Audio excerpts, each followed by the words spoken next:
de novo de lá, e sim um nascimento numa outra dimensão, um nascimento diferente do nosso nascimento material, um nascimento espiritual. E é essa linha que eu gostaria de seguir. O meu tempo está muito bom, eu tenho 14 slides, eu estou gastando uma faixa de 20 minutos para cada um, isso significa que até umas 3 da manhã a gente sai, tranquilo.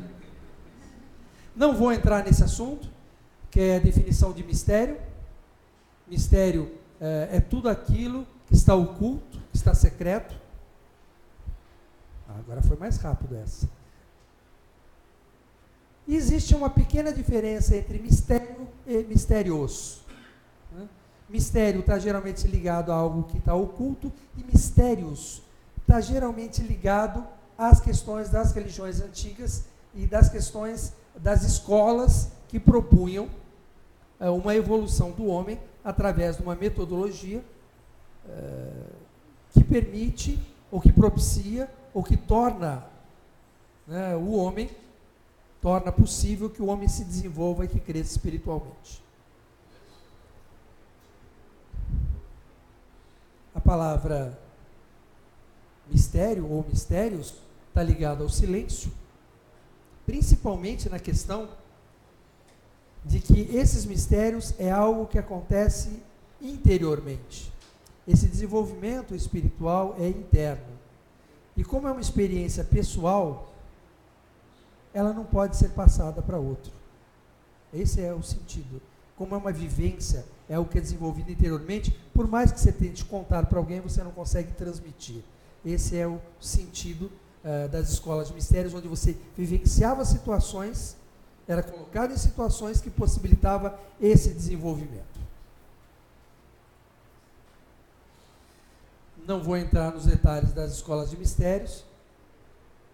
Nós sabemos que essas escolas de mistérios, elas tinham 2 grandes grupos, os mistérios maiores e menores. Muitos dizem que os mistérios menores estavam relacionados à parte externa e os mistérios maiores à parte interna. Isso é uma discussão. Mas se sabe, por exemplo, que muito provavelmente o que nós conhecemos como teatro na Antiga Grécia, ela vem a partir de encenações públicas de mistérios. E por isso essas encenações, esse teatro, é muito rico a gente estudar e entender, porque ele está colocando ali símbolos que têm valores profundos. Mas, dentro desse enfoque, essas escolas de mistérios tinham um objetivo. Qual era o objetivo das escolas de mistério? Bom, segundo Platão, o objetivo dos mistérios era restabelecer a alma em sua primitiva natureza, esse estado e perfeição que ela havia perdido. Então, dentro do conceito de Platão, aí em Fédon, o homem, e Platão vai colocar isso em outros livros, que o homem seria uma ave, como uma ave que nasceu para voar, mas vive como uma galinha, de tanto ciscar a terra, não perdeu a capacidade de voar. Esse simbolismo, essa parábola aí, Platão vai colocar também. Então, por isso que ele diz em restabelecer, não em se desenvolver espiritualmente, mas que você espiritualmente já é um filho de Deus, agora num conceito mais cristão e católico, mas que você preferiu ciscar a terra de tal forma que você se afastou disso. E o objetivo dos mistérios seria, então, restabelecer a alma e sua primitiva natureza. Bom, para falar disso, eu não tenho como escapar de um assunto que eu pretendo tratar em no máximo 5 minutos, porque é um assunto que, esse assunto dessa transparência, dá para ficar umas 2 a 3 horas na transparência. Então, não vou fazer isso. Essa transparência eu vou passar rapidamente. Para aqueles que são estudantes de teosofia, é muito fácil esse assunto. Para aqueles que são novatos, o Osmir já falou aqui que está à disposição na internet o curso de teosofia básica que vai tratar desse assunto. Esse assunto o que é? É tentar entender o que é a alma. Para você tentar entender o que é a alma, eu tenho que pegar a pessoa e fatiar. À medida que eu vou fatiando, eu vou tentando separar. Não que todo fatiado fica mais fácil de compreender, mas é mais fácil de estudar. Então, nesse sentido, está escrito, dentro da tradição, que Deus criou o homem à sua imagem. A imagem de Deus ele o criou, e os criou homem e mulher. Está em Gênesis. Então, o homem foi criado à imagem de Deus.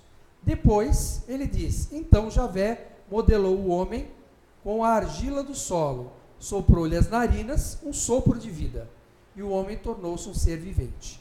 Então, além da imagem de Deus, o homem é feito da argila e do sopro.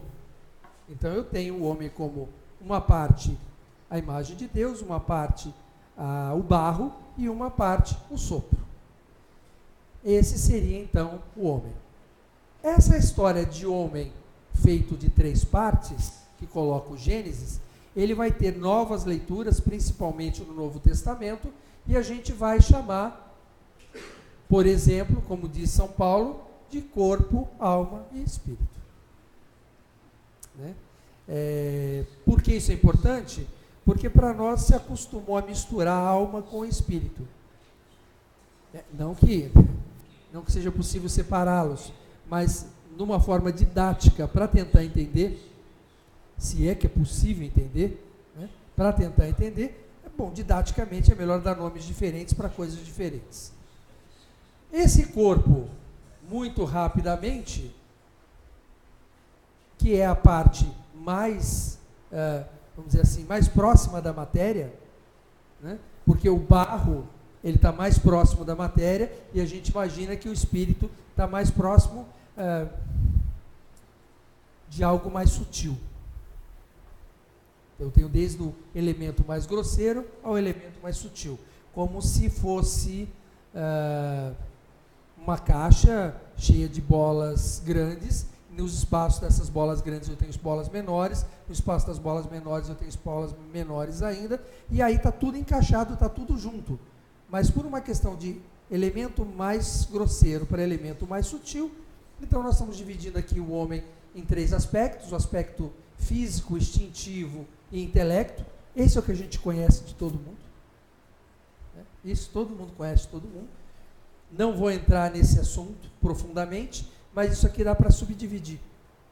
Né? Pegar esse plano físico e mostrar em 7 pedaços, pegar o plano instintivo, mostrar em 7 pedaços, e tentar classificar a funcionalidade e como cada um deles funciona, para que a gente entenda melhor o funcionamento e consiga separar uma coisa da outra. Eu acho que esse assunto é tratado amplamente no curso de Teosofia Básica. Depois, o que a gente pode chamar de alma é algo um pouco mais sutil.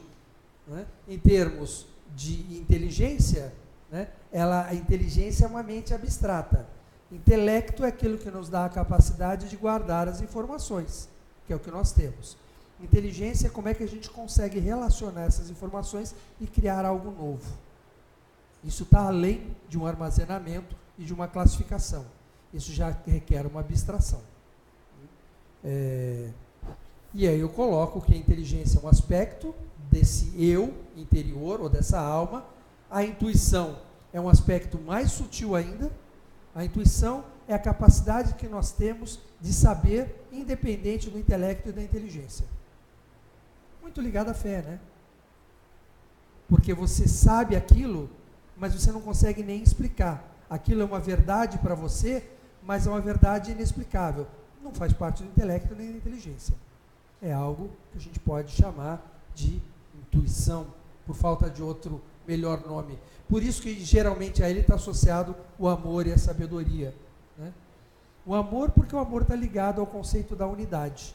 E quanto mais sutil, menos separatividade você vê, mais você se aproxima da unidade. E a sabedoria, por quê? A sabedoria, ela é a experiência. Você conhece, você abstrai e depois você experimenta, e isso te traz uma certeza independente da teoria. Por isso que é mais profundo, é mais sutil. E a questão da intenção, que é aquilo que nos direciona para uma coisa ou para outra, também chamado de atividade, também chamado de vontade, né, que impulsiona. Bom, além dessa alma, que é esse sopro, nós teríamos outros 3 aspectos, que seriam mais elevados, que seria a manifestação do Espírito de Deus no homem, que esse eu chamaria do eu verdadeiro. Bom, coloquei onisciência, onipresença e onipotência, como se fosse uma espécie de imagem Espírito Santo, imagem Filho, imagem Pai, por verdadeira dificuldade de exprimir de outra forma, que seria algo mais profundo. Então, nesse caso, o que acontece? A alma, ela está entre se projetar para baixo, a serviço do instinto, do intelecto, do mundo físico, ou olhar para cima. A alma é exatamente o crucificado. A alma é aquela que está no meio do caminho e tem que tomar decisão para que lado ela vai. Por isso que o Platão diz que é o restabelecimento da alma, na sua verdadeira natureza. Porque a sua verdadeira natureza certamente não é aquilo que nos faz o dia a dia. O mundo é maravilhoso.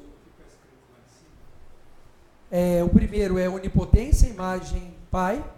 O segundo é onipresença, imagem Filho. E o terceiro, onisciência, imagem Espírito Santo.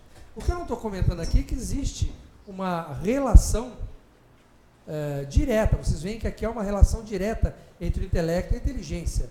Há uma relação direta entre o instinto e a intuição.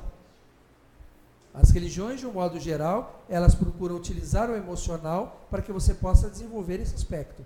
Então tem todo um desdobramento e um estudo de relação, não só do significado de cada um, mas a relação que ele tem entre eles, assim como aqueles primeiros. A intenção tem uma relação direta com a onipotência e assim vai. Não é o tema que a gente vai abordar hoje.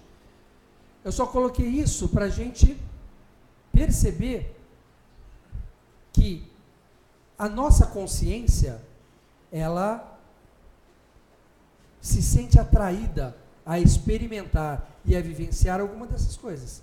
Tem épocas que a gente está completamente emotivo, a consciência está toda olhando para ali. Tem épocas que a gente está, num dado momento, resolvendo um problema, e aí, como se o emocional ficasse de fora, eu estou totalmente focado ali. Conforme a consciência se foca, é como ela experimenta as coisas. Quando a consciência só se foca nas coisas do mundo, bom, ela está atolada no barro, é isso mesmo, né? E por que ela se foca só nas coisas do mundo? Por um motivo muito simples, porque o mundo é maravilhoso. Vocês podem, existe uma outra palestra que é relacionada aos 7 pecados, onde você analisa todos esses aspectos do ponto de vista da atração em relação ao mundo. O mundo nos atrai, porque tem cores lindas, tem sabores maravilhosos, tem coisas para ver, a natureza é bela, tudo isso projeta a nossa atenção para aí, como a galinha, que vê a terra e aquelas coisinhas se mexendo, e ela se sente atraída a pegar as minhoquinhas, porque aquilo é muito forte. Bom, e aí a gente vive ciscando a terra. A proposta dos mistérios é você mudar o ponto de vista e tentar se descobrir como alma e tentar buscar a sua verdadeira natureza. Por que o objetivo de colocar isso? É somente para que a gente perceba que o objetivo dos mistérios é fazer com que a consciência possa se focar cada vez de forma mais sutil nas coisas mais importantes do que as que estão fora. E bom, isso continua indefinidamente, existem aí os planos e isso não é o objetivo nosso. Eu vou voltar já a esse tema e fazer a relação entre eles. Vamos voltar, já que eu já fiz essa uma espécie de fundamentação, onde eu vou relacionar as coisas, vamos voltar aqui para as questões da igreja. A igreja trabalha através do seu ano litúrgico, né? Esse ano litúrgico ele tem o objetivo com que a gente desenvolva ou conheça certos assuntos, e assim a igreja vem trabalhando. Nós temos o chamado ciclo do Natal, ciclo da Páscoa, ciclo de Pentecostes. O ciclo do Natal é quando Deus se faz homem, nós temos aí o aspecto do Advento, que são 4 semanas anteriores ao Natal. Nós temos o ciclo da Páscoa, que começa com o Natal, que é logo depois do Advento, E depois você tem algumas festas muito importantes para a igreja, que são o Natal, o batismo de Jesus, a transfiguração, a morte e ressurreição, a ascensão. São festas bastante importantes nessa tradição antiga nossa, né, que é a tradição católica. E depois da ascensão, nós temos aí o ciclo de Pentecostes, que é o Espírito Santo, né, se manifestando no mundo e trazendo então para nós essas questões relacionadas com o Espírito Santo. Veja que é interessante que esse calendário no qual a igreja trabalha, ele tem um porquê. Não é algo feito de qualquer jeito, não se escolheu qualquer data. Quem criou, quem montou numa sequência bastante interessante, né? E a questão para nós, nesse momento, não vou entrar nas outras, é o Natal. O Natal é o primeiro mistério, né, ligado a esses mistérios do Filho, porque nós estamos falando do Filho que representa a própria alma, que retorna para o Pai. Então, essa parte para nós é a mais importante, não só é a mais importante, mas é onde estão distribuídas as principais festas. Não vamos tratar daqui e vamos comentar um pouco sobre o Advento, porque ele é muito importante para nós, como preparação para o Natal. Essa preparação para o Natal, que é o Advento, que é composta de 4 semanas, nessas 4 semanas, a igreja procura abordar em cada uma das semanas um tema, né? De um modo geral, na primeira semana se fala da vigilância, né? Se preparar, porque Jesus vai voltar, e como ele vai voltar, nós temos que estar vigilantes e atentos. Uma segunda, que é a conversão, né? Preparar os caminhos desse Cristo que vai voltar, como João Batista fez. A alegria é a proximidade da chegada de Jesus, e o anúncio é a disposição de Maria a aceitar que Jesus ou o Cristo se manifeste nela. Uma outra forma de encarar isso está relacionado com a coroa do Advento. A coroa do Advento é uma coisa que o pessoal já não mantém muito mais essa tradição. Muitas igrejas ainda mantêm, e muitas pessoas católicos mais tradicionais ainda mantêm, que é em cada uma das 4 semanas, né, você acender uma vela, até que você acenda 4. Por quê? Porque nós estamos falando da comemoração da chegada da luz, a proximidade, o aumento da luz. Portanto, cada vela que se acende aumenta a luz, e para cada vela dessa também tem uma ideia, né?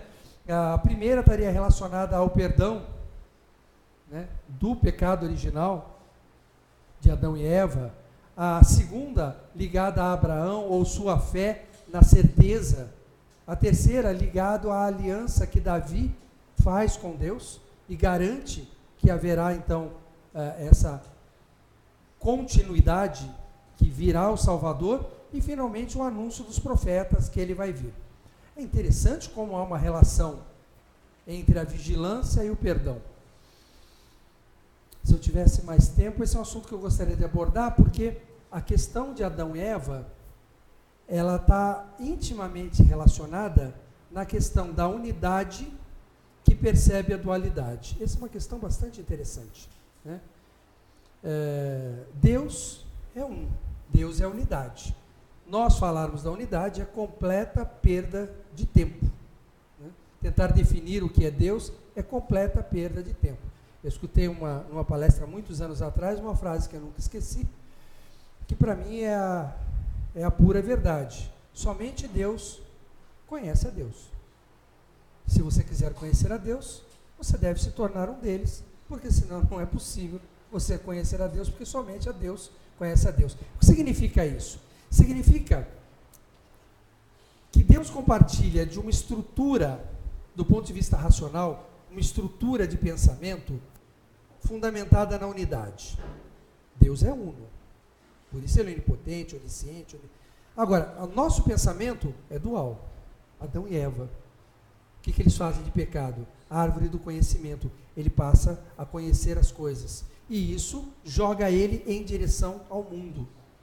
Através do conhecimento, ele passou a ver o mundo dual. Qual o problema entre a dualidade e a unidade? É muito fácil. Um exemplo que eu gosto muito é a prova da existência de Deus. Vamos supor que de fato Deus exista. Se ele existe, o que se fala dele muito provavelmente é verdade. Que ele é onipotente, onisciente, onividente. Então você não acredita. Se você acredita que ele existe, você acredita que ele tem essas características, esses aspectos. Bom, se ele tem esses aspectos, ele é onipotente. Onipotente significa que ele pode fazer o que ele quiser. Bacana. Se ele pode fazer não só pode fazer o que ele quiser, como ele fez todo o mundo. Ora, se ele pode fazer o que ele quiser, ele pode fazer uma pedra. Não só pode fazer uma pedra, como ele fez todas as pedras que existem. Bacana. Se ele pode fazer uma pedra, ou qualquer pedra, ele pode fazer pedras de todos os tamanhos, e ele pode fazer uma pedra muito grande. Deus consegue fazer uma pedra tão grande, mas tão grande que ele não consiga levantar? Se ele não consegue fazer essa pedra, ele não é onipotente. E se ele consegue fazer uma pedra e não consegue levantar, ele não é onipotente, portanto, matematicamente eu retorno o pensamento dizendo, Deus não existe. Onde é que está a bobagem? A bobagem está em tentar usar aspectos duais nossos do nosso mundo para algo que não se aplica. Isso em lógica se vai chamar de... Me fugiu a palavra agora. Paradoxo. Possibilidade lógica. É um paradoxo. Quando você tem isso Gödel vai explicar bastante, quando você tem um campo de raciocínio, onde você tem as características do raciocínio e como ele se aplica, o homem tem uma característica dual, ele só percebe o alto pelo baixo, você tem esse tipo de raciocínio. Aí você pega um outro campo, né, filosófico, que é de Deus, que é a unidade. Aí você pega e coloca um sobre o outro. Aí você trabalha nesse meio. Você fala de Deus e usa a razão humana. E você vai jogando um contra o outro. É claro, dá essa bobagem. Então aí, eu diria que do ponto de vista do conhecimento lógico, quem fez a brincadeira não entende nada de lógica, porque não pode se fazer essa brincadeira. Não se aplica. Né? Professor, mas a brincadeira até Deus poderia topar ela. Porque ele encarnando, ele fica na dualidade e faria os dois jogos que se tem. Então, mas esse é um outro problema, né? Quando você vem para o mundo, e esse já é um outro tema, você tem que se revestir das coisas do mundo e ter a imperfeição do mundo, senão você não fica nele. Então você tem vários aspectos da vida de Jesus que os judeus provavelmente não compreenderam, porque ele cometia atos que não eram dignos de um Deus encarnado. Mas a única forma de um Deus encarnar é ela tomar uma parte do que tem no mundo, porque senão não tem como. E isso cria certos problemas, que é cair nas questões da dualidade. Né? Pô, você fez isso para ela, que bom, mas você prejudicou o outro. Porque nesse nosso mundo da dualidade, as coisas são amarradas. Então, julgar um Deus com os nossos argumentos nunca vai dar certo. Nunca vai dar certo. E aí eu posso relacionar a questão da vigilância. A vigilância é aquele que percebe, é aquele que nota a diferença entre o certo e o errado, é aquele que nota a diferença entre o uno e o dual. Essa vigilância é fundamental e ela está intimamente ligada ao perdão, que é a correção do que houve com Adão e Eva. Então aqui a gente tem um assunto vasto. Na nossa teologia católica liberal, nessas 4 semanas nós comemoramos também passagens bíblicas que estão intimamente relacionadas com isso. Na primeira semana, o discernimento está ligado à vigilância e está ligado a essa questão de Adão e Eva que eu acabei de tratar. Nós enxergamos isso como uma capacidade de percepção das coisas. No segundo domingo está ligado ao desapego, o desapego está ligado a largar as coisas do mundo. Né? Ao largar as coisas do mundo é o segundo aspecto importante, que é a fé, a crença de que eu posso largar as coisas do mundo, eu tenho a certeza de que aquilo é verdade, como Abraão fez em sua história, demonstrando a sua fé, acima de todas as coisas do mundo, acima até do seu próprio filho, e a questão da conversão, que é se tornar, acreditar completamente. Esses aspectos estão relacionados, mas você vê que a preparação tem a ver com o discernimento, com o desapego. O discernimento e o desapego são 2 grandes colunas, né? dispostas diante do templo do rei Salomão, se preferir as grandes festas, 2 grandes festas solsticiais, que representam esses 2 aspectos que são fundamentais para a primeira iniciação, que é a percepção do real e do que não é real, e ao perceber, saber escolher entre o que é real e deixar de lado o que não é real. Quando eu digo real, eu não estou falando de loucura, nem da realidade que a gente percebe. Eu estou falando dos valores espirituais. Né? Você perceber o que é algo que vale a pena do ponto de vista espiritual, do que não vale, e fazer essa opção. Sem isso muito claro resolvido, não há Natal. Não há a primeira iniciação. Não há esse nascer para o mundo espiritual, que é a primeira. O terceiro comemora o amor, sim, porque é o próximo aspecto, que é a compreensão mais profunda da unidade. E, claro, uma vez que você já diferencia o certo do errado, uma vez que você já é capaz de fazer a escolha e desapegar do que não deve, e que você compreende essa unidade, é colocar de volta para o mundo, em ação, aquilo que tem dentro de você, que a gente pode chamar de retação, ou dar outros nomes. O que eu digo é que você vê que parece que são coisas diferentes, mas são exatamente a mesma coisa. Isso prepara tudo para a questão dos mistérios. Isso é o advento que te prepara para o Natal. O Natal está intimamente relacionado às coisas importantes em relação à primeira iniciação. O batismo está intimamente ligado à segunda iniciação, transfiguração, terceira iniciação, ressurreição, morte e ressurreição é a quarta iniciação, e ascensão a quinta iniciação. Essa iniciação, ela ganha esses nomes porque isso significa saltos interiores que permitem que você cada vez se aproxime mais desse empoderamento da alma. Também de uma maneira bastante rápida, por uma questão didática, tratando de uma questão didática. Né? O homem não é somente divisível daquela forma que eu coloquei, pode dividir em mais, pode dividir em menos. Aquilo não é a verdade, mas é uma forma de tentar encarar de uma forma mais profunda o ser humano, que é esse amontoado que a gente não consegue entender. Aquilo ajuda. Dentro daquela visão, né, esse nascimento está intimamente ligado ao aspecto emocional. O batismo está intimamente ligado ao aspecto intelectual. A transfiguração, você passa do corpo para a alma, e o aspecto da transfiguração é muito característico, como aquela luz que brilhava, que foi vista por alguns apóstolos, não é isso? Jesus com Elias, não é isso? A Moisés e Elias, que não faziam mais parte do mundo. É como se você desse um salto agora além do corpo. Depois, o Cristo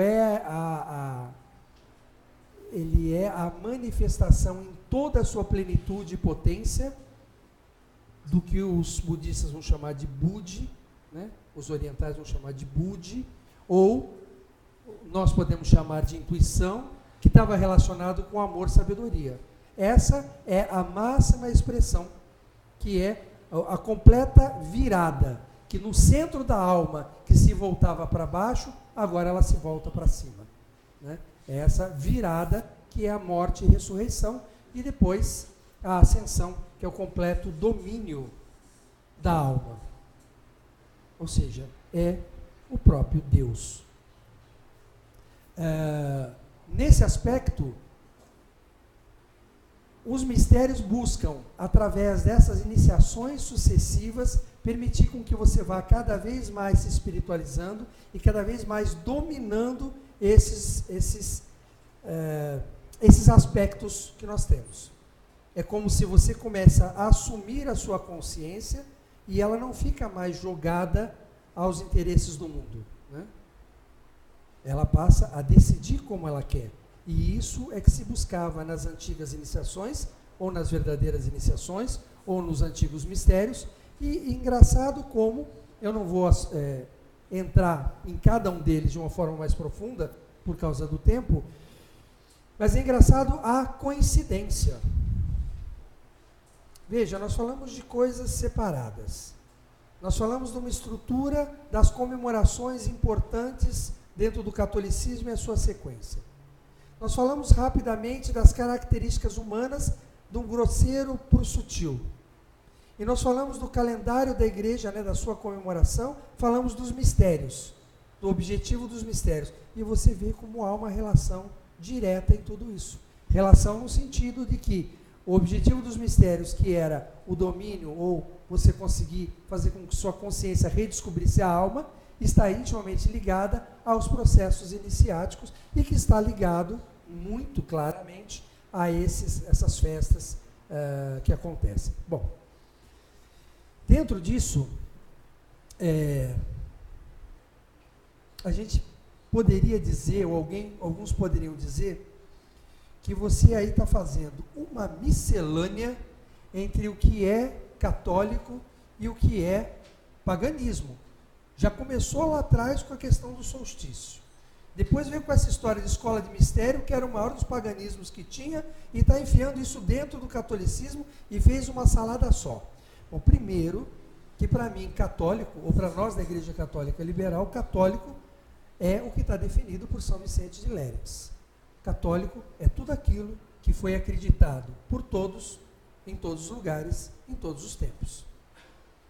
Então, o católico é uma palavra que significa universal e que está muito além de uma firma aberta ou muito além de uma característica de um pequeno grupo. Católico é a grande sabedoria.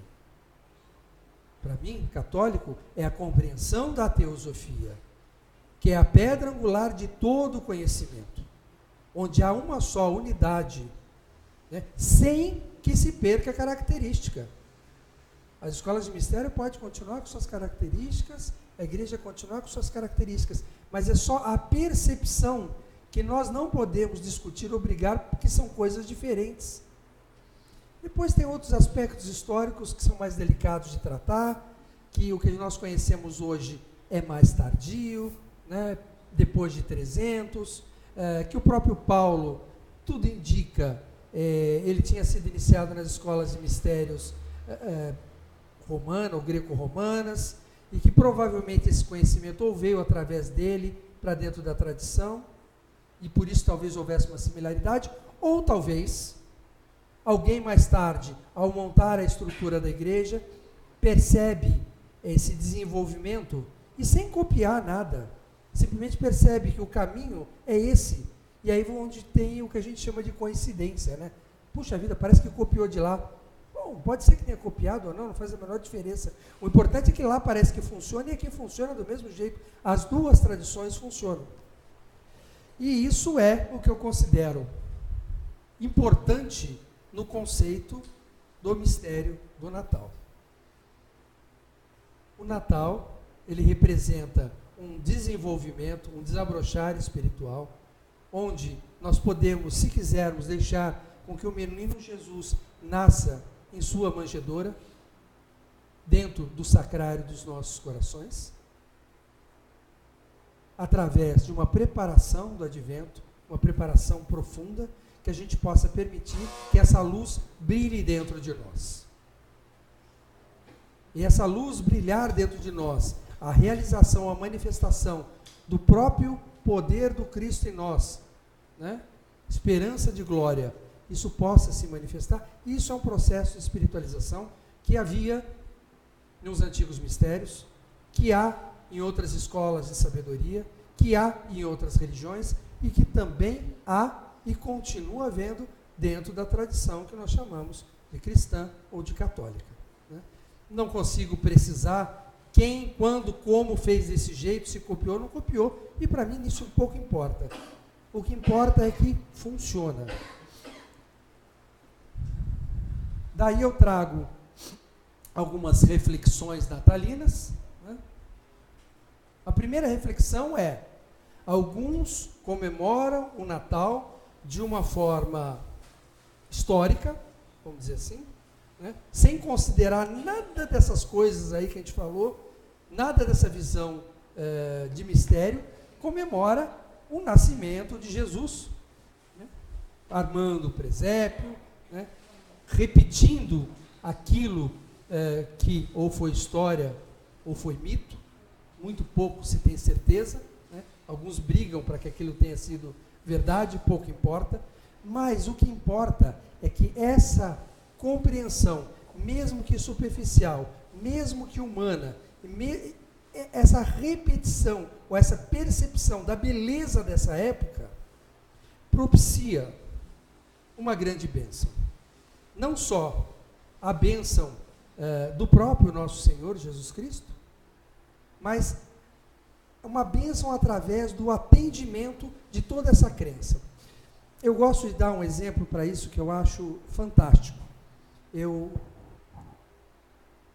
A última vez que eu tive na França foi 2012. Eu tive a oportunidade de presenciar uma coisa fantástica que acontece na igreja de Notre Dame, que é na última sexta-feira do mês. As relíquias da coroa de Cristo e de um dos pregos que foram usados em sua crucificação, elas adentram, né, na nave da igreja, carregada por cavaleiros da ordem do Santo Sepulcro, todos com capa, maravilhosos, entra aquilo, e se forma uma fila para que as pessoas possam se aproximar dessas relíquias. Essas relíquias, inclusive, elas ficavam originalmente na igreja de São Chapelle, que foi construída com esse objetivo, mas que depois foram levadas para Notre Dame e elas estão lá. Bom, vamos lá, né? Entrei na fila. Estou indo lá. Bobagem, né? Você acha que guardar a coroa de Jesus e que aquilo está lá? Pelo amor de Deus, né? É muita infantilidade de crença achar que isso é verdade. Não faz o menor sentido, isso é uma bobagem. E estou eu lá na fila. E aí me aproximei, as pessoas quando se aproximam, as pessoas beijam, ela está dentro de um vidro, né? Você beija, a pessoa limpa o vidro, de trás vem e beija. E eu cheguei, olhei aquilo lá, que é um monte de mato, porque os espinhos não tem mais, porque eles foram tirando os espinhos e dando para reis de outros lugares, essas relíquias, e aí eu beijei. E aí eu senti algo que era para minha língua ter caído, de tanta bobagem que eu falei. Eu senti a própria presença de Jesus. É uma energia, é uma coisa tão forte, é uma coisa tão grande, que aí eu entendi algo que eu nunca tinha entendido. Não importa se aquela coroa é verdadeira. Por mais de 1500 anos se acreditou que era. Procissões e procissões foram até ela acreditando que era. Ali você tem não só um monte de mato, mas você tem a fé de todo um povo. Você tem a crença de muitos anos, de muitos séculos. Aquilo, se não era, agora é. Aquilo formou uma força que aquilo é, sim, com certeza absoluta, a coroa de Jesus. Pode não ter sido a coroa histórica que foi colocada na cabeça dele, mas que aquilo lá é verdadeiramente a coroa, é. Então, é algo que no ceticismo, muitas vezes, o próprio sacerdote desconfia. E aí, claro, né, paga com a língua. Essa época é uma época muito importante. É uma época que faz parte, né, 25 de dezembro, faz parte de uma tradição muito antiga, que é comemorada pelo amor, pela devoção, através de muitas missas, através de um povo, de uma fé, e é uma data muito importante, desconsiderando todo o aspecto que nós falamos de mistério. Não importa tudo isso. É uma data importante, é uma data que a gente pode aproveitar para um recolhimento, pode aproveitar para uma meditação, porque é uma data em que as energias estão tão presentes que a gente pode considerar uma própria bênção de nosso Senhor Jesus Cristo. Eu prefiro intelectualmente, não comemorar um aniversário de alguém que nem sabemos da data correta. Eu prefiro comemorar o nascimento de Cristo em cada um de nós. Aí é outra abordagem. Agora eu já não estou abordando a questão histórica, eu estou abordando a questão mística. A abordagem de que importa quando ele nasceu, não importa se ele nasceu, nem importa se ele existiu.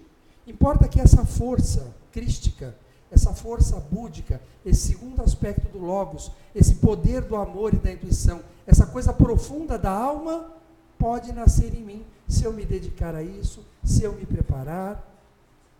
Então a gente pode comemorar nessa data, né, essa possibilidade de que, independente do que aconteceu ou não, que isso pode acontecer novamente e pode acontecer em nós mesmos. Nós podemos permitir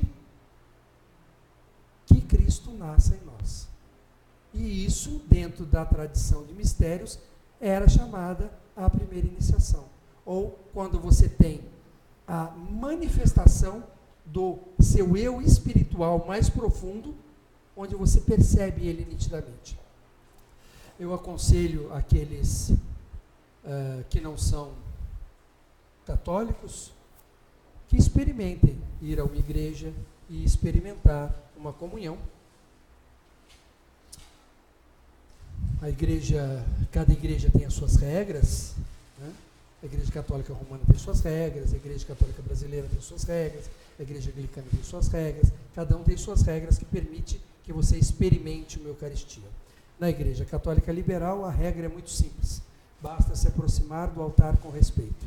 Não me interessa se você é batizado, não é batizado, se é cristão, se não é cristão, se é budista, se é judeu, isso não me interessa, porque dentro da nossa leitura, nós entendemos que isso não se justifica biblicamente, né? Olha, você vai dar a comunhão, vai repetir isso que eu ensinei, mas olha, somente para aquele grupo que for assim. Eu não entendo isso. Infelizmente eu não consigo compreender, nossa igreja não consegue compreender, e ela permite. Então, todos os domingos aqui nesse espaço, ali em cima, nós temos uma capela, nós realizamos a Eucaristia, e aqueles que quiserem experimentar, é uma oportunidade. O que eu estou querendo dizer com isso? O que é o processo da comunhão? O processo da comunhão é, através da liturgia, através do ritual, você tem o processo de transubstanciação, onde Cristo se torna presente naquele pão. Ao você ingerir esse pão consagrado, ou seja, o próprio Cristo presente, ou a própria energia do segundo aspecto do Logos presente, isso entra em você, passa próximo ao seu coração, passa aqui por trás, e você sente, e poucas pessoas eu conheço que não sentiram, algo indescritível. Por isso, para mim, isso está ligado aos mistérios. Não dá para explicar, não dá para contar. Você sente um contato direto com o Cristo, com o espiritual. E esse contato, esse Cristo que vai falar diretamente a você. Não sou clarividente, não sei dizer se a energia que você sente é do Cristo que está na hóstia, ou se a energia que você sente é que esse Cristo que está na hóstia faz o Cristo que tem dentro de você vibrar e você sente o seu mesmo. Não sei dizer, e para mim pouco importa. Eu sei que ele se torna presente. E é uma sensação magnífica, que não tem nada a ver com a igreja. Tem com você perceber e fazer esse contato entre o céu e a terra. É óbvio que a missa ela tem uma sequência, né? Se você chegar no meio da missa para comungar, não vai ter o mesmo efeito, ou você não vai ter a mesma percepção, porque todo o processo litúrgico da missa é uma preparação, isso já seria um outro assunto, como cada veículo de consciência vai sendo harmonizado e vai sendo aquietado para que naquele momento específico você faça essa conexão com o espiritual. Mas é algo indescritível. E eu acho que uma missa só valeria toda a vida, não precisaria de duas, porque se você já sentiu, você já sabe qual é o caminho, você sentiu essa conexão com o espiritual, acabou, não precisa de duas missas. O problema é que o mundo é tão maravilhoso pouco tempo depois, ele nos atrai com tanta força. E Cristo que nada, né? Pronto, já caí de novo. Aí domingo que vem a gente volta e, bom, tentar de novo, né? Quem sabe uma hora esse negócio funciona. Eu consiga acertar a sintonia do meu rádio no canal certo, para que eu mantenha esse canal. Você sentiu, sabe como é que é? Bom, gente, agora é só sintonizar de novo. Essa sintonia você pode fazer através da missa e tem infinitas outras formas. Só uma perguntinha. Nessa linha de raciocínio do senhor, significa que nós temos queda quando Adão e Eva teve no paraíso constantemente? Constantemente. Nós temos queda como teve Adão e Eva constantemente. E constantemente somos tentados a experimentar a árvore do conhecimento, que é conhecer todo esse mundo, que é cair, né, nessas questões, pode, não pode, grande, feio, alto, bonito, e se prender a tudo isso, esse jogo do mundo. Né? O grande pulo do gato, como dizia um dos maiores instrutores da Sociedade Teosófica, que é o Taimini, os maiores escritores da Sociedade Teosófica, o importante para se espiritualizar não é o que você faz, é o que você deixa de fazer. Porque se a questão do mistério é o restabelecimento da alma, então não tem que fazer nada, é o contrário. Tem que deixar de ciscar e pronto, aí você voa. Né? É muito mais importante o discernimento e o desapego do que propriamente, me desculpem, colocar a perna atrás da cabeça. Não estou dizendo que isso não tem uma grande importância, que não tem uma sabedoria. Tem uma palestra sobre yoga que eu dou, que mostra a importância de todo esse desenvolvimento, como isso funciona e por que funciona. Mas isso é outro aspecto, né? Que requer uma mudança interior. Se você pega, no caso de Patanjali, os passos que você tem que dar para a escola, você veria que muito antes de você fazer a primeira asana, você tem yama, niyama, você tem aspectos interiores que você tem que preparar. Mas isso é outra palestra. Como dizia então em Colossense, Cristo em vós, esperança de glória, eu prefiro essa visão mais mística, que é a visão da presença, da parousia, da presença de Cristo vivo em nós. É um enfoque. Todos os enfoques são verdadeiros, nenhum dos enfoques está errado, mas são estes enfoques tão diretamente relacionados à característica de cada um de vocês. Cada um tem um aspecto, algo que pode te direcionar para o interior. Cada um se direciona de uma forma, não existe uma única forma. Então, eu estou mostrando que existem vários aspectos e estou dando uma preferência que, obviamente, me interessa. Né? Talvez, para outras pessoas, tenham uma outra visão. Essa visão aqui do futuro, que é o mítico, que fala da escatologia, eu acho que é um assunto muito amplo para a gente tratar, que é a questão da volta do Cristo, né?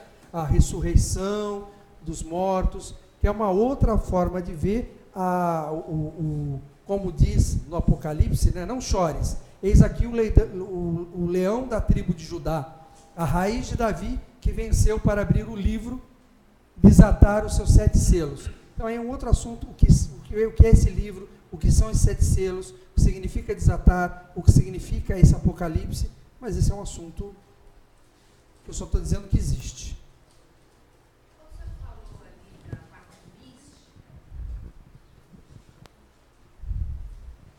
Quando o senhor falou ali na parte mística, né, que a missa pode ser um dos caminhos, né, de você se entrar em contato com esse Cristo interno, quer dizer que ela poderia se dizer, considerar que ela teria o mesmo efeito, por exemplo, de uma meditação bem feita? Sim, é isso? Sim, isso sim, mesmo? sim. A meditação é algo que é feito de forma solitária, difícil de fazer. A igreja tem a sua própria técnica de meditação. Existem várias formas de meditar. O rosário é uma das formas de meditar. Existem vários tipos de rosário, várias técnicas de oração e de meditação. que possibilita isso. Mas depende muito da sua característica. A característica da meditação é onde você vai se interiorizando e você vai tentando encontrar o seu eixo para a conexão com o sagrado. A missa é um pouco diferente. Eu te conduzo através de toda a liturgia para que você experimente o sagrado. Tudo bem que essa condução não é exterior, é interior. Portanto, quando você participa de uma Eucaristia e você vai acompanhando o ritual e você aceita a proposta do sacerdote e segue isso, você na realidade está sendo levado até o aspecto da presença do Cristo, onde ele então vai se manifestar em você. É uma outra técnica, é um outro jeito. E eu não posso dizer qual é melhor, porque cada um tem um jeito. Tem pessoas que odeiam rituais, odeiam. Eu colocar o cara dentro da igreja, o cara vai enlouquecer, porque a característica dele não permite isso. Então eu acho que tem muito de aspecto pessoal. Eu acho que há vários caminhos. Você só tem que entender e tentar encontrar. E o que eu estou dizendo através daqui é que essa tradição que nós chamamos de Natal, ela é verdadeiramente católica, ela é universal, e diversas escolas, em diversos lugares, que tratam do assunto da espiritualização, vão ter a sua técnica e o seu jeito de te levar à mesma coisa, que é o Cristo, mesmo que você mude o nome dele. Porque a energia do segundo aspecto do Logos, a energia do Filho, que se manifesta plenamente através de Jesus, que é a manifestação do próprio Deus sobre a terra, isso aconteceu em outros casos. Não em todos, mas muitas vezes aconteceu. E o que eu acho mais importante para mim é que pode acontecer comigo. Isso eu acho que é o mais importante. Eu posso trilhar esse caminho, eu posso atingir também essa plena estatura. Bom, depois essa aqui eu só coloquei porque talvez muitas pessoas tenham pensado que os mistérios do Natal eu ia estar tratando desses assuntos, então só para não deixar de fora, que é um outro enfoque, que é um enfoque, vamos dizer assim, histórico. Tem algumas curiosidades, são interessantes. Por exemplo, a árvore de Natal, uma curiosidade bastante interessante, porque isso foi São Bonifácio, mais ou menos em 720 e pouco, que, estando na Alemanha e vendo a importância que se dava ao culto da árvore, né, que representava ali algo sagrado, a própria manifestação de Thor, ele é muito chateado com isso, achando um absurdo o culto de uma árvore. A árvore é um negócio bastante interessante, né? Ela tem suas raízes fincadas profundamente na terra, ela nasce em direção ao sol, espalha, né, pelo ar os seus galhos e caminha para cima.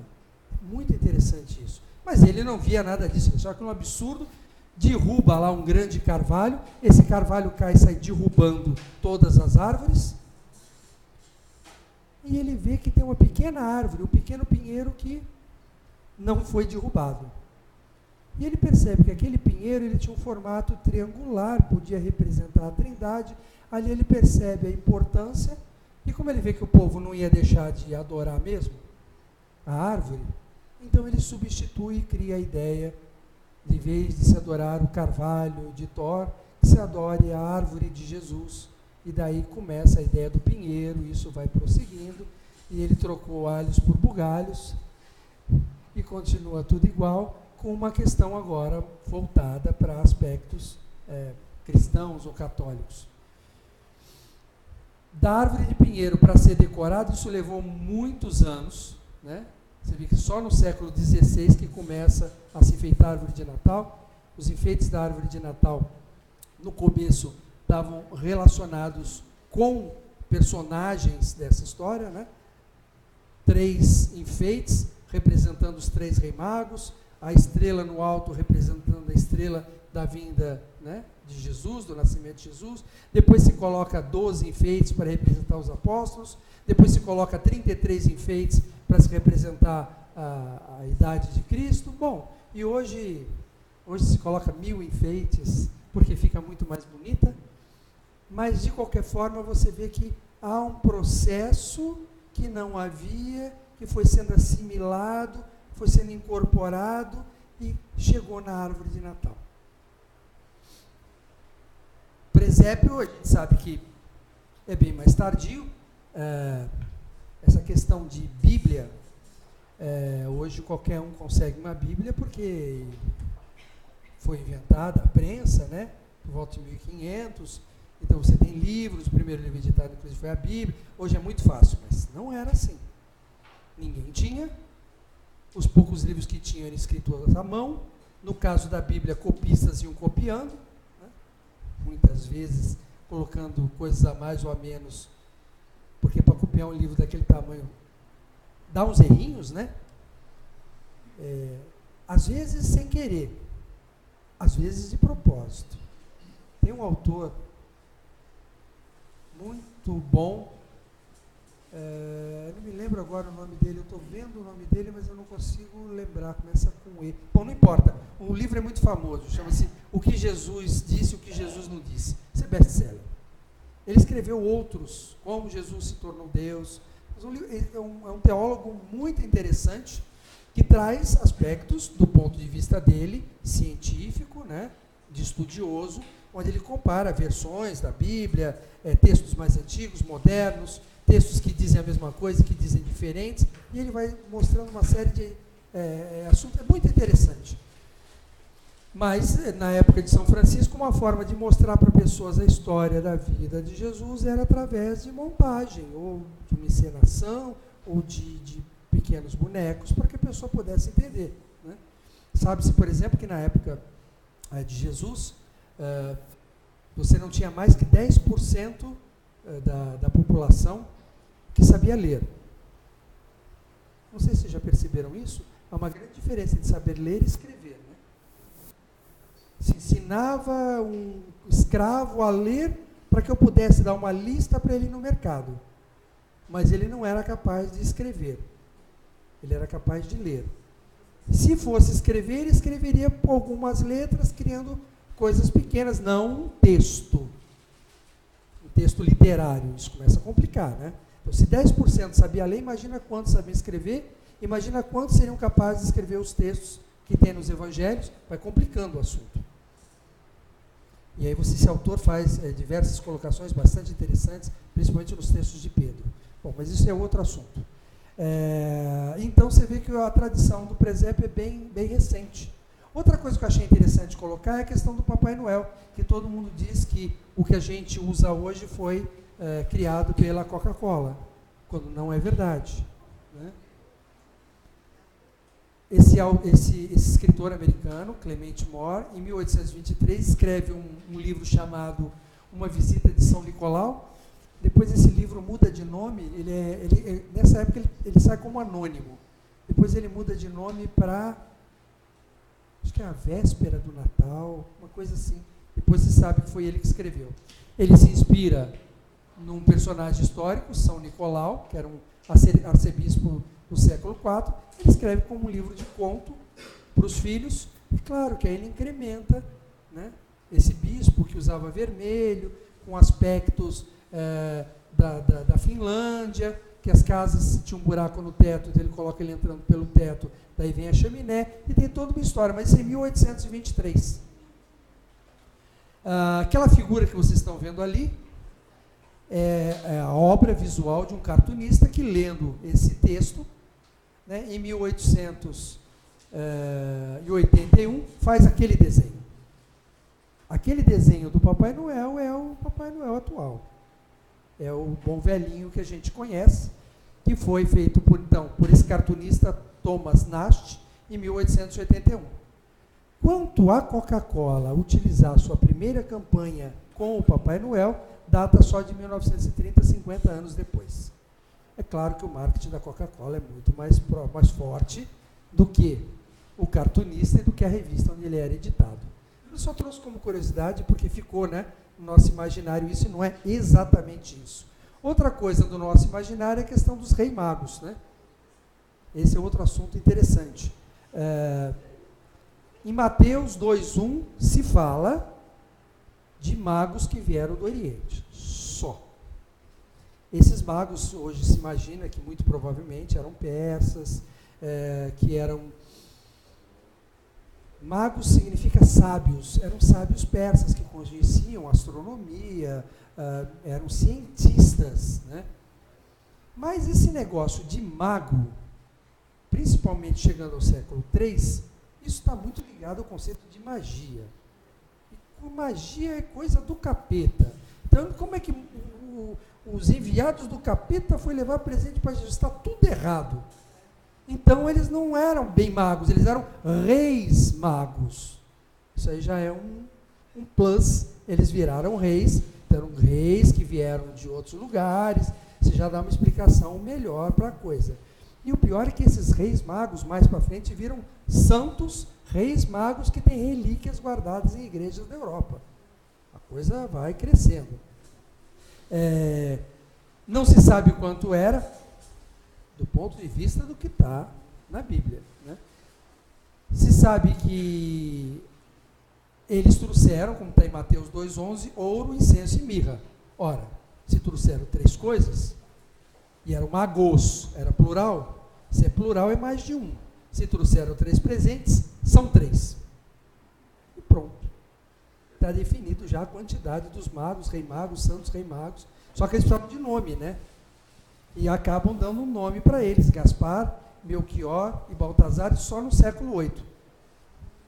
Esses nomes têm um significado que associa a essas questões. Não vou entrar na questão esotérica, né, do ouro, do incenso e da mirra, o ouro ligado ao poder do mundo, o incenso ligado ao poder sutil ou espiritual e a mirra ligada ao poder da morte, porque a mirra era usada no embalsamamento, então ela tem uma relação aí com a morte. Então, você tem ali a terra, né, a alma, o espiritual, e aí essa passagem.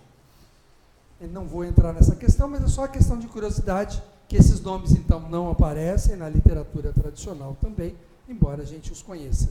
Também tem outra relação, que cada um dos 3 teria vindo de 3 continentes diferentes, né? Porque era um branco, um moreno e um negro. Então, Baltazar teria vindo da África, não lembro se Gaspar era da Europa, e Melchior era da Ásia. Então, você vê que a coisa vai se tornando tão complicada,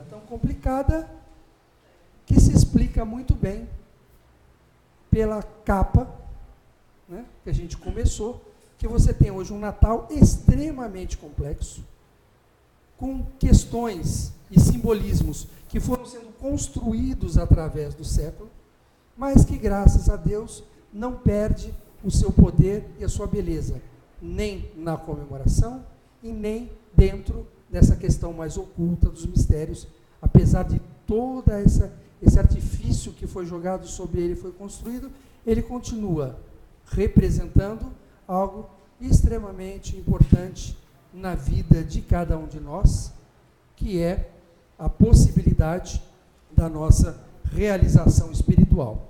O ano litúrgico começa com o Advento, o ano novo católico então seria o Advento, 4 semanas até chegar ao Natal, que já é então primeiro mês do ano cristão ou católico, nessa jornada através de tudo isso, que é a jornada nossa, que é a jornada da alma, que é a jornada de aproximação do espiritual, da nossa alma e do próprio Cristo.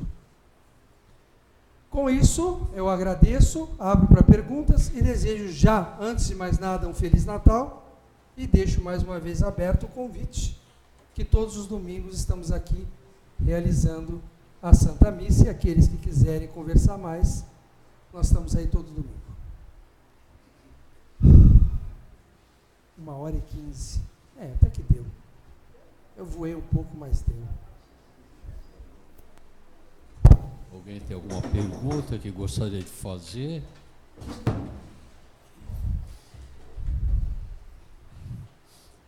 A ideia é, depois do encerramento, a gente ter uma confraternização também, simples. Os reis magos também se anteciparam e deixaram alguns quitutes ali na mesa. Oi, boa noite. O que eu entendi assim, sobre esses 2000 anos com o nome de Jesus é que com o tempo pretendeu a igreja transformar ele num rei, mas sempre ele volta a ser uma pessoa simples. Eles querem transformar ele sempre em rei, mas sempre volta com uma pessoa simples. A dimensão que a igreja dá para Jesus Cristo é a dimensão que é permitida pela unidade dele com o Pai. Ora, se ele é uno com o Pai, ele é o próprio Pai e ele é a própria manifestação de Deus ou Deus encarnado. Esse é o enfoque que a igreja dá. Nesse sentido, ele passa a ser visto como algo muito especial, muito querido, a ponto de ser encarado como rei, né? Você vê, inclusive, nesse desenho, que ele aparece coroado. É a dimensão de rei, diferente de uma visão teológica da prosperidade, onde o rei ele tem uma função sobre os bens da terra, que foram todos criados por Deus, mas de uma visão que não é a visão da igreja, mas a visão da igreja é sobre esse rei espiritual, é sobre aquele no qual nós somos os seus vassalos, né, e almejamos um dia atingir essa realeza, ou se aproximar o máximo dela, para que o máximo a gente possa ter essa realização espiritual. Então, pela simplicidade das histórias contadas através dos evangelhos e pela vida que ele levou, por mais que ele seja a própria manifestação do grande rei, é óbvio que a gente percebe a simplicidade. Isso é uma grande dica, porque a sabedoria está na simplicidade. Isso não é nada de especial para nenhum de nós, a gente percebe isso, né? Quanto mais complicado for, me parece que mais distante está. Boa noite, padre. Boa noite. Eu só queria fazer uma colocação seguinte. O que o colega perguntou é interessante, porque geralmente quando não se tem conhecimento de teologia, teosofia, a tendência é dar um choque assim, que tanto esse papo de rei, e aí você bate o olho no Vaticano, aquela riqueza, aquela prosperidade, aquela coisa toda, isso deve ser alguma malandragem política. Que os políticos fazem as suas malandragens, sempre fizeram e vão continuar fazendo, a gente sabe. Agora, quando a gente tem já uma experiência com o conhecimento, com a fé e a espiritualidade, a gente começa a entender um pouco. O que significa rei na antiguidade? Era o monarca. Ele unia nele os três poderes que depois foram divididos na Idade Moderna, né? Que é o poder judiciário, o poder legislativo e o poder executivo. O monarca unia esses três poderes nele só. Ele era totalmente esses três poderes. Nesse sentido, significava o quê? A unidade da nação, do país. Então, no sentido espiritual, como o padre acabou de explicar, quando está se falando que Jesus é o rei, não é para nós ficarmos fantasiando riqueza, prosperidade. É nesse sentido que ele é a unidade, que ele é a manifestação do próprio Deus Pai, então é a manifestação de Deus. Logo, Deus no que nós estamos se referindo agora é o Deus no sentido absoluto, que é a unidade. Então, quando a gente começa a entender assim, a gente melhora o nosso entendimento. Um dos motivos, ou talvez o principal motivo que a Igreja Católica Liberal tenha se separado do Vaticano, do Concílio Vaticano I, primeiro como velhos católicos da Inglaterra e depois com essa denominação Igreja Católica Liberal, foi o ápice desse assunto. Porque a Igreja vem a cada momento manifestando um poder a tal ponto que culmina no Concílio Vaticano I a infalibilidade papal e a associação do Papa como o próprio Deus sobre a terra. E aí alguns bispos acharam que a igreja estava indo longe demais. Que o bispo busca santidade e que dentro da igreja se busca santidade, isso ninguém tem dúvida, que essa é a nossa busca. Agora, daí, colocar essa postura, alguns bispos acharam que estava passando um pouco do limite, que não fazia sentido, e aí houve uma parte da igreja se separa e a gente junto.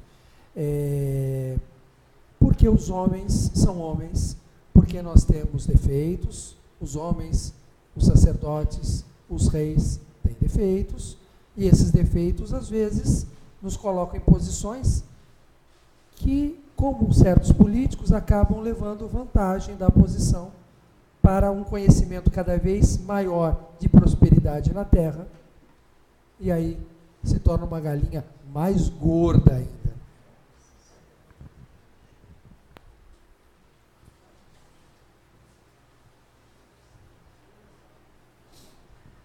Boa noite. Boa noite. Meu nome é Durval e eu gostaria de saber, ou melhor, de perguntar a respeito da liturgia. Eu nunca tive uma experiência com uma liturgia que me, aliás, por falta até de oportunidade, que me proporcionasse essa conexão mais intensa com o divino ou com algo transcendental. Muito embora eu até acredite e, por meio da intuição, talvez em alguns momentos da minha vida tenha tido esse contato, porém não por meio da liturgia. Então a questão que eu coloco seria se é possível no nosso dia a dia ter uma postura tal que me permita ver a natureza, as pessoas, este ambiente todo que estamos compartilhando, como algo sagrado, como algo litúrgico, que de alguma forma me permitisse, em momentos do cotidiano nosso, ter esse contato, essa aproximação com o divino. Eu acho sim que é possível, e a dica foi dada por uma das pessoas que comentou sobre a questão da meditação, né? Tanto através de uma liturgia que propicie essa experiência permite que você entenda a sintonia. Você pode depois, é difícil, mas você pode recolocar a sintonia através do poder da vontade, através da sua própria crença e fé, né? Através de oração, através da meditação, você pode se centrar novamente e tentar manter, né? Por isso existem, dentro da tradição católica, a questão da liturgia das horas, que faz com que vários momentos do dia você volte a essa sintonia, né? Existe, dá como exemplo aqui, por exemplo, a tradição hindu dos Hare Krishnas, né? Que reza aquele rosário chamado Japamala, que tem 108 contas, e ele tem que fazer isso, acho que são 25 vezes durante o dia, o rosário inteiro. Eu acho que é 25, eu não tenho muita certeza. Você lembra quanto é? Mas, de qualquer forma, isso é para quê? É para tentar manter a sintonia. É tentar fazer com que a gente não esqueça que nós somos filhos de Deus, que nós fomos feitos para voar, e que a gente tem que se entregar a essa nossa natureza espiritual. E é óbvio que isso que eu estou falando é só um discurso, porque na prática é muito difícil, porque o mundo é maravilhoso. Parabéns, Marcelo. Eu tenho um comentário e uma pergunta. O comentário é que se alguma divindade ou Deus fosse onipotente, nós não poderíamos ter livre-arbítrio, nós não poderíamos ser livres. Porque essa divindade poderia tudo, inclusive interferir na nossa liberdade. A pergunta que eu tenho é a seguinte: como é que vocês explicam que os evangelhos de Lucas e Mateus são totalmente diferentes até o batismo? Então, por isso que eu comentei sobre aquele autor que fala sobre o que Jesus teria dito ou não dito, levando em consideração os evangelhos e comparando. Ao comparar os evangelhos, você tem, por exemplo, a questão, sei lá, o primeiro sermão foi feito na montanha, o primeiro sermão foi feito na planície. Dois autores que comentam essas duas questões. Olha, dentro da nossa teologia católica liberal, isso não tem a menor importância, porque nós estamos preocupados com a mensagem e não com esses aspectos. Aqueles que a gente chama de sola escritura, que está totalmente fundamentado na letra e no texto, eles têm que explicar porque eles têm problema. Aquele que foca a verdade através daquele texto revelado, e aquele texto revelado é a própria mensagem, a revelação de Deus, eles têm que explicar. Porque, do ponto de vista intelectual, aquilo é uma afronta à inteligência com essas contradições. Mas como o nosso foco não é esse, e sim a mensagem do Cristo, que para nós católicos liberais está muito além dos próprios evangelhos, né? Quando a gente ordena um sacerdote, a gente diz agora, tu fazes parte da ordem de Melquisedeque, um sacerdote católico, ordem de Melquisedeque, que negócio é esse? Então, porque, como dizia São Tomás de Aquino, no Santo Agostinho, isso que nós chamamos de Igreja Católica é uma tradição muito mais antiga do que a própria vinda de Jesus entre nós. Ou seja, essa igreja que eu faço parte, que nós chamamos de católica, é uma tradição muito anterior. Por isso é que eu acabo relacionando com a tradição de mistério, que aparece no meio desse caminho.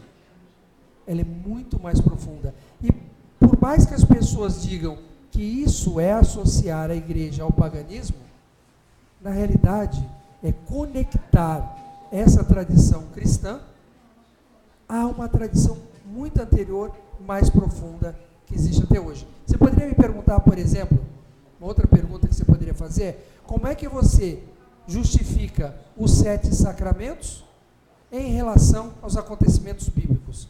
Você quer dizer que a liturgia do casamento acontece porque Jesus foi à boda de Canaã? Qual a relação que tem entre a liturgia do casamento e a boda de Canaã? Que negócio é esse? E você pode pegar os sacramentos de um modo geral. Porque a justificativa do sacramento, quando você vai buscá-la de forma bíblica, ela é muito fraca. Agora, se você busca o significado do sacramento numa tradição universal, que tem uma força e um poder verdadeiro, bom, isso eu não preciso justificar, porque é uma tradição muito maior. Então, no nosso caso, eu não explico. Não tentamos explicar. Os estudos de teólogos que se focam nisso acrescentam erros, acrescentam incompatibilidades, acrescentam que houve acréscimos propositais e às vezes simplesmente de erro, né, de grandes trechos e grandes partes. Então eu como não compactuo, ou a nossa igreja não tem sua teologia fundamentada no texto, letra por letra também é outro problema. Porque conforme a tradução, ou conforme o texto grego que você pega, é outro. Então a gente prefere não entrar nisso, e a gente está focado mais na realização espiritual. Mais ou menos? Não? Ele é cientista. Bom, então, infelizmente não posso falar bem disso, só mal. Nós vamos precisar limitar o tempo à última pergunta, e atenção a Rosa, que é a mais assídua frequentadora aqui, e depois nós vamos ter uma confraternização. Ainda com relação à missa, que eu gosto muito de missa. O senhor falou assim de vários ritos, porque foi falado muito do católico, né, tanto o tradicional como da igreja. E, por exemplo, porque a igreja grega, a igreja anglicana, elas têm algumas diferenças. Os efeitos são parecidos? Sim, porque a estrutura da liturgia é a mesma. Mudam os textos, algumas têm alguns textos a mais ou textos a menos, mas a estrutura que provoca a realização do mistério é a mesma. Se você faz uma comparação das liturgias, mesmo na nossa liturgia católica liberal, ela é muito parecida com a tradição do que o pessoal chama de missa tridentina. Por quê? Porque quando a gente separou era que tinha. Então não pegamos o Concílio Vaticano II porque estávamos fora. E foram feitos, obviamente, pequenos ajustes. Não é exatamente na íntegra. São ajustes que a gente chama, que a nossa liturgia é a liturgia católica liberal, é própria. Mas você acompanha as estruturas e você vê que a estrutura é a mesma. Que é a estrutura do rito latino, não é oriental, que consegue provocar isso. Como montar essa estrutura? Quem montou e de que forma montou, como eu havia acabado de dizer, não é exatamente a repetição da última ceia. Porque a estrutura da missa é muito mais complicada do que aquela passagem bíblica da última ceia. Você vê que ela tem toda uma estrutura muito bem montada, perfeitamente montada, que consegue propiciar essa experiência. Eu não sei se eu pergunto, se tem perguntas pela internet ou não. Não? Perfeito. Bem, eu queria agradecer.